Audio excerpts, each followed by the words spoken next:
네, 이번 코너는 대표 해외 주식들의 일관 성과를 나타낸 순위를 살펴보는 시간입니다. 또한 가보이체 무슨 일이 있었는지 하나하나 살펴볼 거고요. 저는 역시나 순위를 오늘도 달린 남자 순달남 한종목입니다. 네, 오늘도 바로 또 가상현실 속으로 다시 복귀를 했고요. 저는 이제 여기가 내 집 같습니다. 네, 이래서 메타버스 하지 않나 라는 생각 들고요. 자, 오늘은 3대 지수가 또 모두 하락을 했는데 그 와중에 오른 종목이 뭐가 있을지 바로 오늘 보러 가시겠습니다. 수익률 상위 별 5개, 별 5개가 아니라 수익률 상위 5개고요.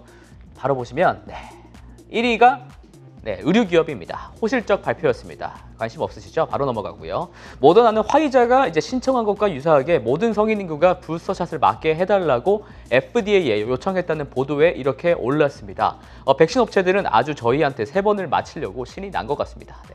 그리고 테슬라가 또 한 번 크게 올랐습니다. 장중에는 $1,100까지 터치하고 내려오긴 했지만 요 며칠간 또 주가 흐름이 괜찮아요.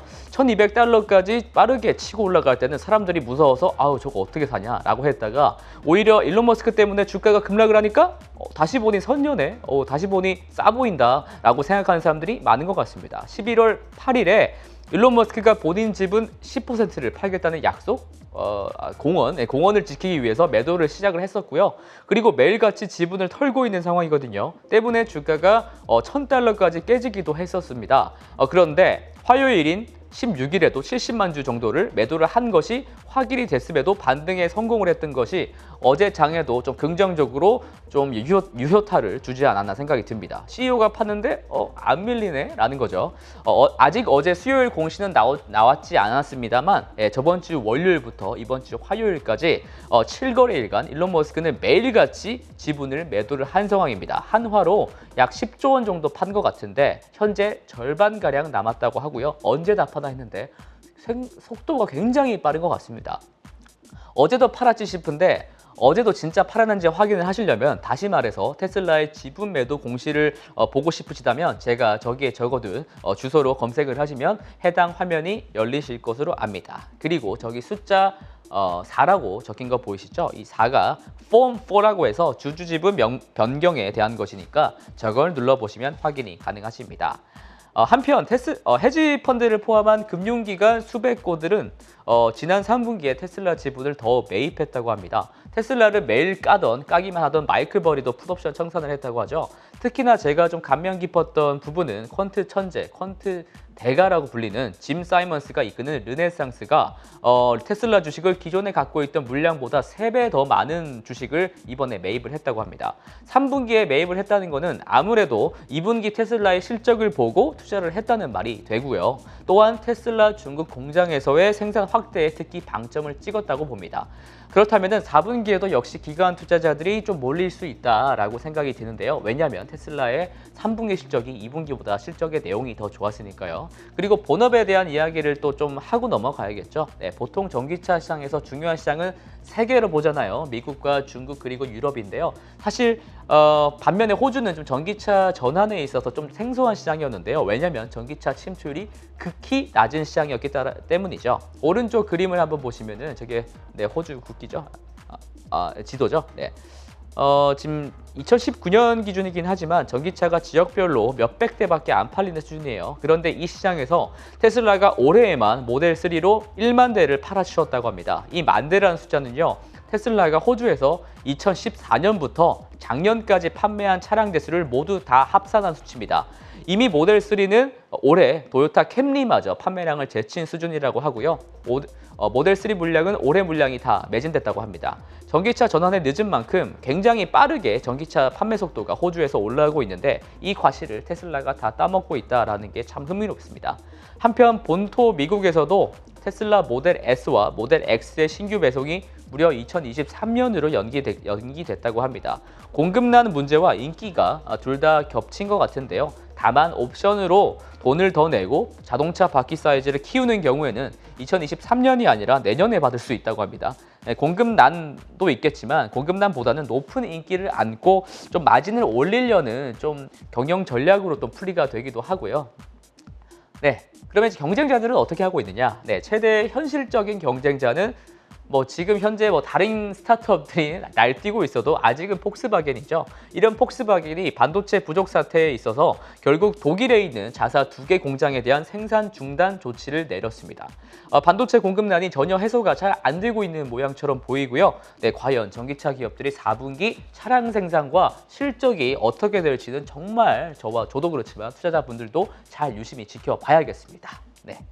자, 이번에는 하락 종목도 봐야겠죠. 하락 종목은 좀 나름 심플해요. 네, 1위와 2위는 에너지 기업들인데 유가가 다시 80달러 밑까지 급락을 하다 보니까 같이 하락을 했던 상황이고요. 최근에 비자가 계속 하락세인데 어제 또 급락을 했습니다. 무거운 주식이라고 불리는 건데 대체 뭐 쏜 일일까요?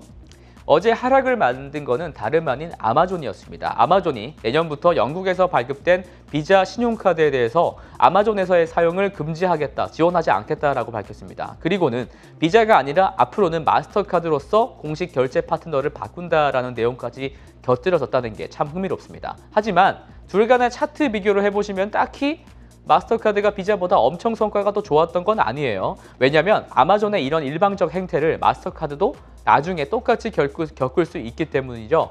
신용카드 결제 플랫폼의 지위 격하에 대한 근본적인 불안감이 시장에 좀 조성되지 않았나 이렇게 싶습니다. 마치 애플이 에픽게임즈를 두드렸던 것과 좀 개인적으로 비슷한 느낌으로 받아들여지기도 해요.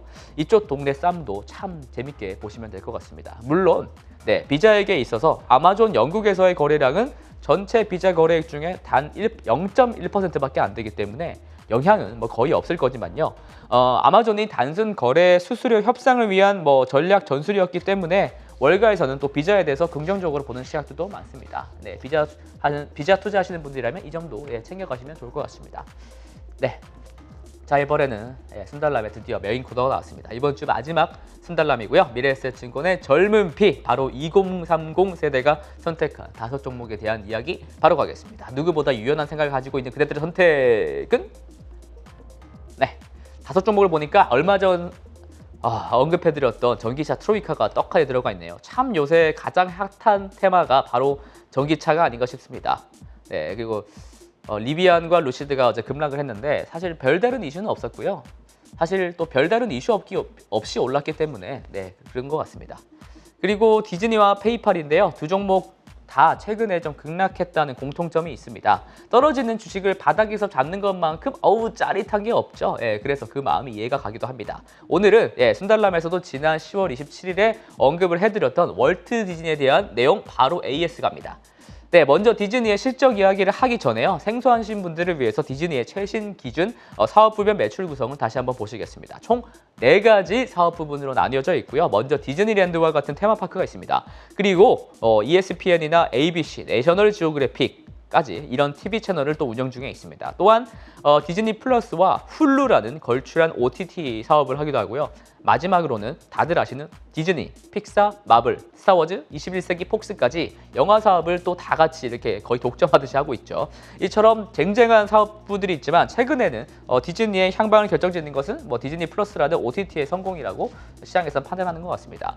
사실 지난번에 제가 좀 프리뷰를 좀 해드렸을 때 실적이 안 좋을 것 같다라고 말씀을 드렸었는데 진짜 좀 안 좋았죠. 좀 실적의 내용 그래프 한번 보시겠습니다. 7월부터 9월까지의 디즈니의 매출과 영업이익인데요. 왼쪽이 매출이고 오른쪽이 영업이익입니다. 우선 제가 포인트를 한 3가지로 좀 꼽아왔어요. 매출부터 왼쪽을 보시면 디즈니랜드의 매출이 작년 같은 기간보다 거의 2배 가까이 뛰었습니다. 리오프닝에 대한 수혜라고 보시면 될 것 같고요. 다만 아직도 글로벌하게 보면 완전한 개장은 아니기 때문에 추가적인 기대감은 또 살아있을 수 있습니다. 또 영업이익 쪽 오른쪽을 보시면 테마파크를 제외하고는 전 사업부가 이익이 악화되었다는 겁니다. 여기서 투자자들이 좀 실망을 했을 수 있는데 특히 디즈니 플러스 OTT 사업부가 제작비와 마케팅비가 좀 급증을 하면서 이익이 크게 떨어졌던 것이 투자자들을 좀 실망시킨 결과로 보입니다. 아무래도 넷플릭스와 경쟁할 수 있는 글로벌 콘텐츠를 제작하기 위해서 생각했던 것보다 돈을 더 투입해야 되는 상황으로 내몰렸다라고 볼 수가 있겠습니다. 뿐만 아니라 사실 이 부분이 더 중요해 보이는데요. 디즈니 플러스의 가입자 증가 폭이 지난 분기에 아주 저조했다라는 말입니다. 210만 명 증가에 그쳤다는 건데 기존 예상치가 1000만 명 정도였거든요. 거기에 크게 못 미치다 보니까 이런 사태가 생겼습니다. 넷플릭스도 지난 분기에 400만 명 넘게 구독자가 늘었는데 후발주자인 디즈니 플러스가 200만 명 증가에 그치니까 실망을 할 만하죠. 이에 따라서 월가에서는 그 분기 실적에 대한 실망감에 있어서 디즈니에 대한 목표 주가를 일제히 하향시키는 모습을 나왔습니다. UBS 그리고 골드만삭스가 그 장본인들이었고요. 특히 매년 몇 조에 해당하는 제작비 부담이 또 좀 부담이 될 것이다라는 좀 평가도 좀 같이 겹쳐졌습니다. 그만큼 경쟁력이 있는 콘텐츠를 만드는 것이 쉽지 않다는 건데 그런 글로벌에서 다 통하는 콘텐츠가 바로 대표적인 게 넷플릭스의 오징어 게임이죠. 오징어 게임을 품에 안은 넷플릭스는 그래서 역사상 처음으로 며칠 전에 디즈니의 시가총액을 넘어서기도 했습니다. 참 역사적인 순간이지 싶은데 둘 간의 차트 비교를 한번 보시면요. 이렇게 8월 중순 들어서서 디즈니 플러스의 성장은 우려가 나오고 있는 상황이고 오징어 게임의 인기를 한껏 구가하고 있는 넷플릭스는 주가가 추세적으로 오르고 있다는 걸 단번에 알 수가 있습니다. 사실 지난 1분기에는 디즈니가 넷플릭스보다 주가 성과가 훨씬 좋았거든요. 이때는 디즈니 플러스의 가입자가 출시 16개월 만에 1억 명을 찍었다면서 언론에서 호들갑을 떨던 시기였습니다. 종합을 해서 말씀드리면 올해 1분기와 최근의 시점을 비교를 해보면 결국 디즈니의 주가 향방을 결정짓는 건 결국 디즈니 플러스의 구독자 숫자가 얼마나 빨리 늘어나냐입니다. 그래서 구독자 숫자가 추세적으로 잘 늘어나고 있는지 제가 파악하기 위해서 간단한 좀 계산을 해봤습니다. 먼저 지난 3월에 디즈니 플러스가 잘 나가서 아주 의기양양할 때 목표치를 보면 디즈니 플러스는 2024년까지 약 2억 4천만 명의 구독자를 확보하겠다는 게 기존 목표치였거든요. 근데 이 목표치를 달성하기 위해서는 디즈니 플러스의 구독자 숫자가 매 분기마다 5%씩 성장, 그러니까 500만 명씩 늘어나야 달성할 수 있는 수치입니다. 아래 그래프를 다시 한번 보시면 지금 보시면 구독자 증가율이 빠르게 줄어들고 있다는 걸 알 수가 있습니다. 저기 오렌지 색깔 선 그래프를 보시면 됩니다. 지난 분기 성장률이 1.8%밖에 안 되지 않습니까? 그러니까 그만큼 기대감이 많이 희석됐다라고 할 수가 있겠고요. 하지만 주가는 역시 꿈을 먹는 존재잖아요. 지난 현 상황을 좀 뒤집어서 생각을 해보면 최악은 지났을 수 있다라고 볼 수가 또 있습니다. 또한 사실 지난 11월 12일에서야 한국과 대만에서 디즈니 플러스가 개시를 시작했으니까 구독자가 늘어날 건덕지가 좀 있는 상황이고요. 또한 디즈니의 모든 주요한 IP가 디즈니 플러스에서 서비스되고 있지 않았었거든요. 근데 이번 4분기에는 좀 달라질 거라고 합니다. 많이 달라져요. 마블이라든가 스타워즈, 엑스맨 등의 콘텐츠가 디즈니 플러스에 이제는 이번 4분기에는 모두 함께 새로이 입점한다는 얘기입니다. 사실 제가 디즈니 플러스 한번 쭉 리스트를 살펴보니까 볼 게 생각보다 없더라고요. 그래서 아동용이지 싶은데 이런 것들이 다 들어오게 되면 또 소비자들이 확 늘어날 수가 있겠죠. 또한 OTT를 차치하더라도 영화도 내년에 기대 신작들이 줄줄이 개봉됩니다. 최근 이터널스가 미국에서 박스오피스 아주 무난하게 1위를 달성을 했고요. 곧 스파이더맨 3도 한국에 제가 알고 있기로 12월 15일에 나온다고 하거든요. 저도 이거 트레일러가 어제 나왔는데 진짜 재밌겠더라고요. 이거 무조건 봐야 될 것 같고 마블 팬들은 이거 놓치면 안 될 것 같습니다. 사설이었고요.